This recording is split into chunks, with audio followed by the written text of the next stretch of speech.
ఈ రోజు ఒక ప్రత్యేకమైన వర్తమానం ఏంటంటే యేసయ్య కొండ మీద ప్రసంగం చేస్తాడు కదా. ఈ కొండ మీద ప్రసంగం ఎలా ఉంటుందంటే మత్తయి సువార్త 5వ అధ్యాయంలో కొండ మీద ఎక్కి బోధిస్తాడు. మత్తయి సువార్త 8వ అధ్యాయంలో కొండ మీద నుంచి దిగి వస్తాడు. అయితే అది 10 రోజుల ప్రసంగం అన్నమాట.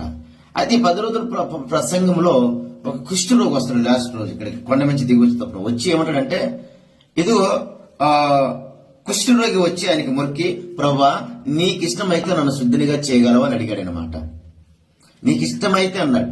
కుష్ఠ రోగం అంటే ఏం తెలుసా? సమాజంలో తిరగలేరండి. ఆ రోజులలో ఊరికి ఎలోపటి ఉండాలి, పట్టణానికి ఎలోపటి ఉండాలి. చాలా అవమానంతో కూడింది, బాధతో కూడింది, దుఃఖంతో కూడింది, చాలా అనారోగ్యపరంగా ఉంటుంది అది. అయినా ఆ ఏళ్ళన్నీ కురుక్కుపోతుంటాయి అనమాట. ఏళ్ళన్నీ చాలా బాధాకరంగా ఉంటది. ఆయన ఏమంటే తెలుసా, దేవుని మనసుతో నీకు ఇష్టమైతే నన్ను శుద్ధినిగా చేయ అన్నాడు.